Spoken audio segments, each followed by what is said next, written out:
Assalamualaikum warahmatullahi wabarakatuh. Kembali lagi di cerita horor. Pada episode kali ini, saya akan membawakan sebuah cerita yang mana cerita ini merupakan kelanjutan dari cerita Setelah Mata Batinku Dibuka.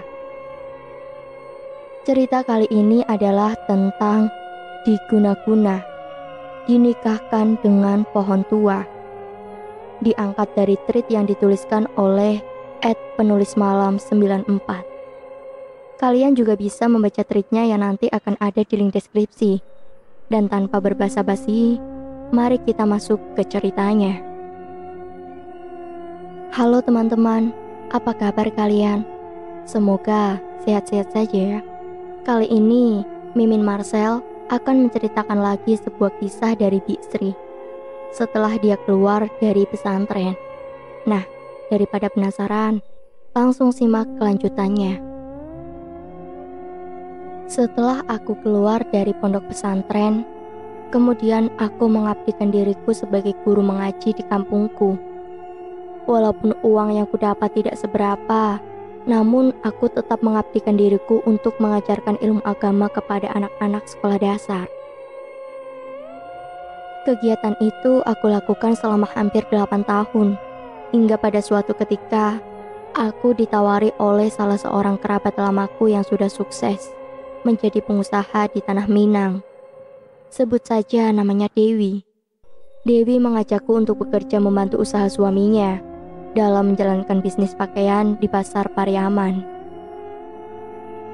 Aku sempat meminta waktu untuk berpikir karena perjalanan yang akan kutempuh akan memakan waktu yang panjang.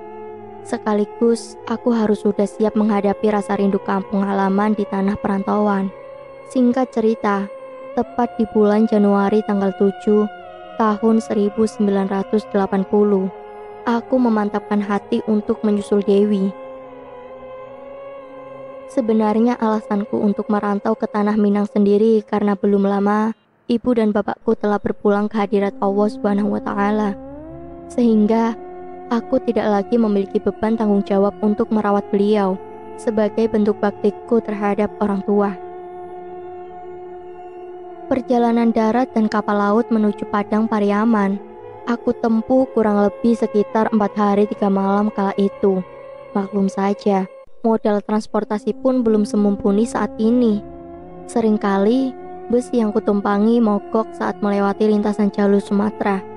Dan juga ada banyak medan jalan yang curam, yang mengharuskan si pengemudi menjalankan mobilnya dengan penuh kehati-hatian. Akhirnya dengan melewati perjalanan yang begitu melelahkan, aku tiba juga di kota Pariaman tepat pukul 7 pagi. Aku langsung mencari telepon umum untuk menelepon kerabatku Dewi, agar segera menjemputku di terminal bus. Sialnya, ketika aku berkali-kali menghubunginya, nomor telepon rumahnya seperti tidak tersambung. Aku yang dilanda rasa lelah habis melewati perjalanan jauh dan ditambah lagi bingung karena nomor telepon rumah Dewi tidak bisa dihubungi. Sudah tidak kuasa menahan tangis. Di saat aku menangis terseduh di terminal Pariaman itu, aku tiba-tiba dihampiri salah satu penumpang yang kutafsirkan mungkin usianya sebaya denganku. Ia menjulurkan tangannya sambil memperkenalkan dirinya. Assalamualaikum, saya Yusman. Uni hendak pergi kemanakah? Tanyanya dengan menggunakan bahasa asli Padang, dengan cengkok Melayunya yang khas.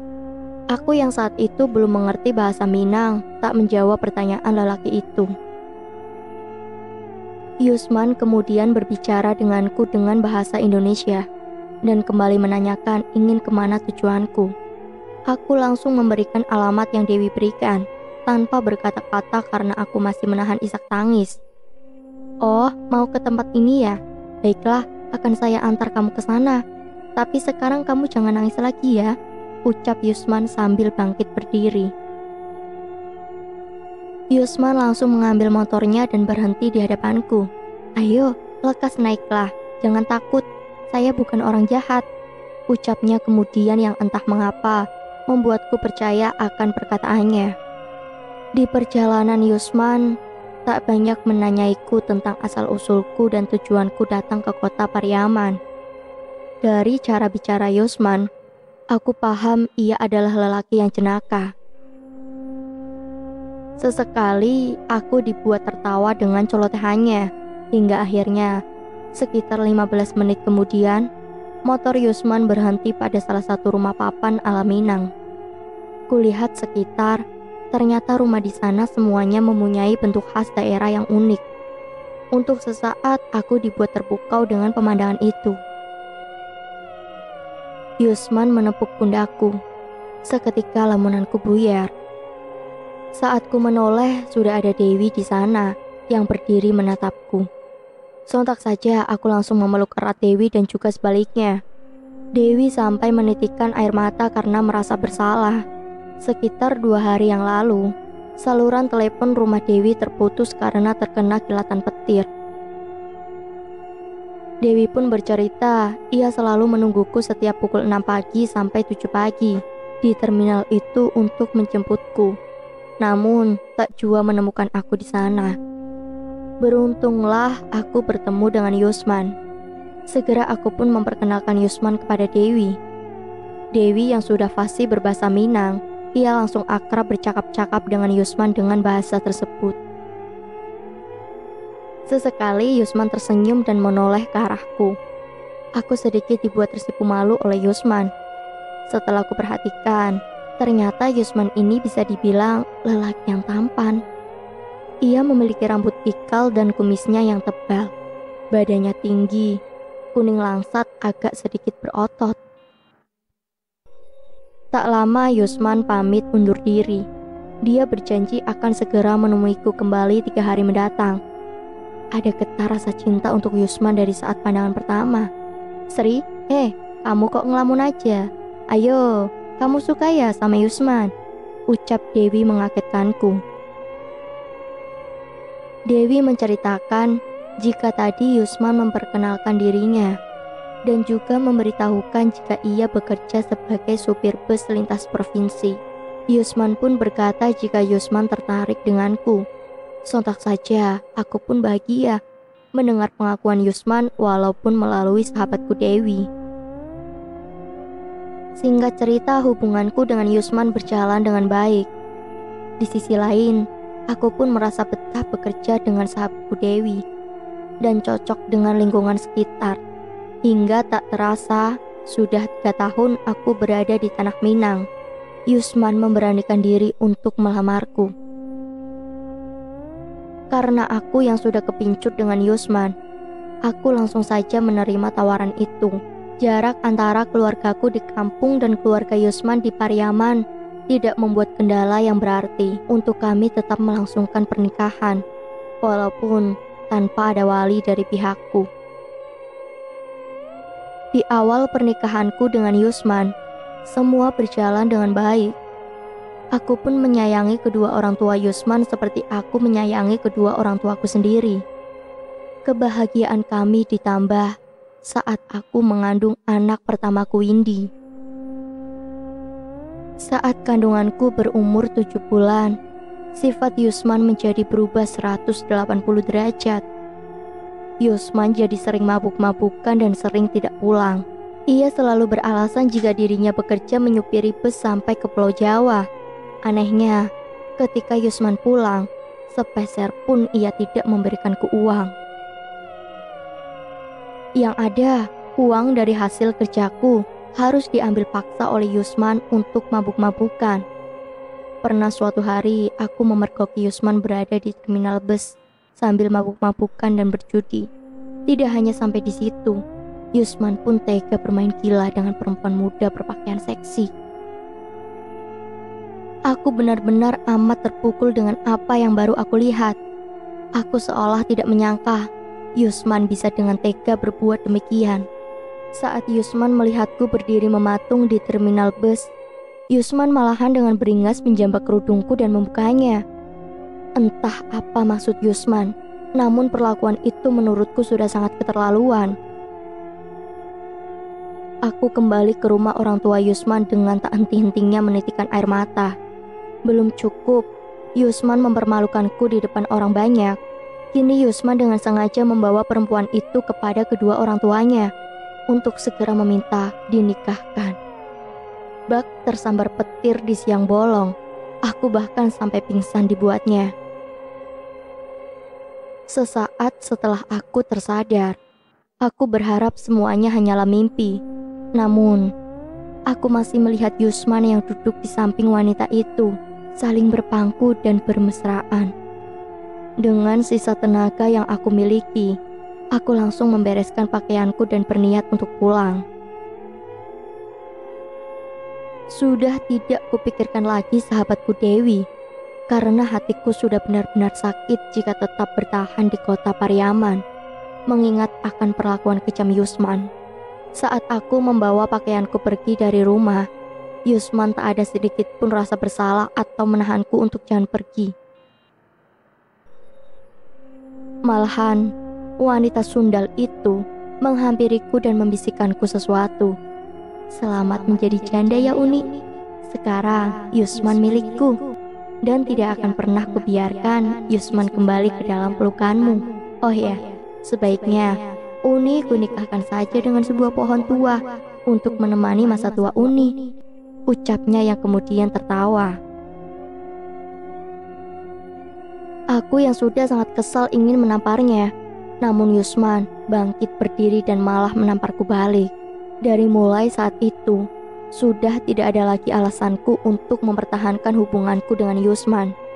Ditambah kedua orang tuanya yang sangat aku sayangi.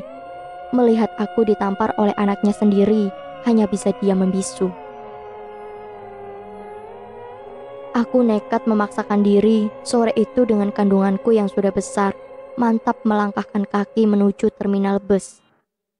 Aku langsung menaiki bus jurusan Padang Pariaman, Jakarta. Sebenarnya aku sendiri buta akan wilayah. Jakarta hanya untuk transit dan melanjutkan perjalanan ke Pangandaran. Ya, namun mau bagaimana lagi? Tidak ada yang ingin benar-benar aku lakukan selain aku bisa segera pulang untuk menemui kakakku di kampung. Saat sesampainya di Jakarta, benar saja apa yang aku katakan. Aku terlunta-lunta di salah satu terminal bus rambutan selama hampir seharian. Untungnya, setelah aku menunggu berjam-jam, mobil bus itu pun tiba, dan akhirnya aku bisa selamat pulang ke kampung halaman. Percobaanku belumlah selesai ternyata. Beberapa bulan aku kembali ke kampung. Sudah banyak yang mengujingku jika aku ini hamil di luar nikah, dan anak yang dikandungku ini adalah anak haram. Setelah anakku Windy lahir, beberapa pemuda dari luar desa berusaha untuk mendekatiku. Namun, kini keanehan mulai terjadi. Saat beberapa orang di antaranya yang sering membina hubungan denganku, tiba-tiba entah mengapa satu persatu hilang tak ada kabar. Pernah suatu kali, sebut saja namanya Rafli, pemuda kampung yang letak kampungnya tidak jauh dari tempatku.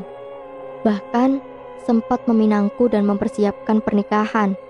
Tetapi saat hari H pernikahan, Rafli secara sepihak membatalkan pernikahan itu sendiri. Ia tidak menyebutkan apa alasan pastinya berbuat demikian. Namun menurut salah seorang sahabatnya, 3 hari menjelang pernikahan, Rafli selalu diberi isyarat mimpi jika ia akan mati jika nekat menikahiku. Sungguh alasan yang diberikan Rafli itu menurutku di luar dari logika manusia. Saat Rafli membatalkan secara sepihak pernikahan itu tepat di hari H acara, entah bagaimana aku menutupi rasa malu. Aku selalu mencoba untuk tetap tegar bertahan. Namun bagaimanapun, aku adalah seorang wanita yang memiliki perasaan. Setelah kejadian itu, aku menjadi enggan keluar rumah hanya untuk sekedar pergi ke pasar. Hingga suatu hari, di saat aku sedang berada di rumah kakak perempuanku, teman suaminya tiba-tiba mengajakku berkenalan. Aku mencoba bersikap baik dengannya. Sebut saja nama orang itu Herman. Semakin hari, Herman terlihat akan keseriusannya kepada aku. Herman pun menyayangi Windy seperti anaknya. Tetapi, bukannya luluh, aku menjadi benci sekali dengan Herman. Entah mengapa setiap ada Herman di sisiku, aku merasa sangat risih. Padahal ia adalah pria yang sangat baik. Herman adalah seorang duda yang belum mempunyai anak. Seharusnya, jika saja pikiranku sehat, aku akan memilih Herman sebagai pasanganku. Namun, aku sendiri tidak mengerti rasa benci pada Herman yang tanpa sebab mengalahkan segalanya. Bisa ditebak kan bagaimana akhirnya? Ya, aku pun memutuskan hubungan dengan Herman dengan dalih tidak adanya kecocokan. Namun setelah Herman berpaling, perasaan benciku ini berbanding terbalik. Aku hampir frustasi dibuatnya. Tapi apalah daya, mungkin perlakuanku terhadap Herman saat itu sudah keterlaluan. Hingga Herman benar-benar sudah tidak mau sekedar menjadi sahabatku. Bangkit dari rasa keterpurukanku, aku kembali memutuskan untuk menjadi TKW ke Arab Saudi. Dengan hanya bermodalkan kemampuan bahasa Arabku dulu, selagi belajar di pondok pesantren. Aku sadar, aku harus bekerja keras mencari uang untuk anakku Windy yang kutitipkan sementara kepada kakak perempuanku Yati. Sejenak, memang aku berhasil melupakan masalah percintaanku yang kandas di tanah air. Selama hampir 8 tahun aku bekerja di Arab Saudi, tanpa sempat aku memikirkan percintaan. Walaupun tak munafik, sebenarnya ada rasa rindu untukku membina keluarga. Hingga pada tahun 1997, aku kembali pulang ke Indonesia. Di tahun yang sama, Dewi sahabat lamaku kemudian menemuiku di kampung bersama dengan Yusman. Sungguh saat itu kaget melihat Yusman datang bersama dengan Dewi dan suaminya. Yusman memintaku untuk kembali ke Pariaman dan bersumpah akan berlaku baik. Aku memberikan kesempatan kepada Yusman untuk memperbaiki diri dan membawa serta anakku Windy. Kebetulan saat itu bertepatan dengan saat naik kelas Windy dari SD menuju SMP. Selama di perjalanan, Yusman berperilaku sangat baik dan terlihat sangat menyayangi Windy. Baru saja hatiku mulai sedikit merasa lega. Tepat seminggu aku berada di Pariaman, perlakuan Yusman kini berubah menjadi beringas kembali. Aku yang sudah kadung datang ke kota Pariaman dan menyekolahkan Windy di sana, dengan terpaksa meminta bantuan Dewi dan suaminya untuk memberikanku pekerjaan, sekaligus tempat tinggal. Akhirnya aku kembali bekerja dengan keluarga Dewi, namun sebagai ART di rumahnya. Karena posisi untuk menjaga toko di pasar sudah terisi oleh orang lain. Setelah Windy lulus SMP, aku memutuskan untuk membawa Windy pulang ke kampung halamanku kembali. Alasannya saat itu aku menerima perjodohan yang dilakukan oleh kakak laki-lakiku. Aku dan Rahmat melakukan perkenalan dengan cara ta'aruf. Semua berjalan dengan lancar, sampai keluargaku memutuskan untuk mengadakan acara pernikahan di hari yang ditentukan. Namun, lagi dan lagi, 2 hari sebelum acara pernikahan itu, Rahmat dan keluarganya tiba-tiba kembali membatalkan secara sepihak. Karena malu aku hampir saja bunuh diri. Namun untung saja, nyawaku masih bisa terselamatkan. Aku mengalami koma selama 2 hari karena terlalu banyak meminum cairan serangga. Kakak laki-lakiku Aceng sampai membawakan seorang ustadz yang ternyata pandai dengan ilmu kebatinan. Awalnya Kak Aceng meminta sang ustazah untuk mendoakanku dan memberikanku penghiburan. Namun, dari beliaulah awal pertama aku menyadari ada hal yang tidak beres di tubuhku ini. Sang ustazah berkata untuk segera dilakukan ruqyah agar mengusir segala guna-guna jahat yang ada di tubuhku. Setelah aku diperbolehkan pulang dari rumah sakit, aku dan Kang Asep, kakakku, segera menemui Ustazah Aisyah di kediamannya. Tanpa basa-basi, Ustazah Aisyah kemudian melakukan ritual ruqyah kepadaku.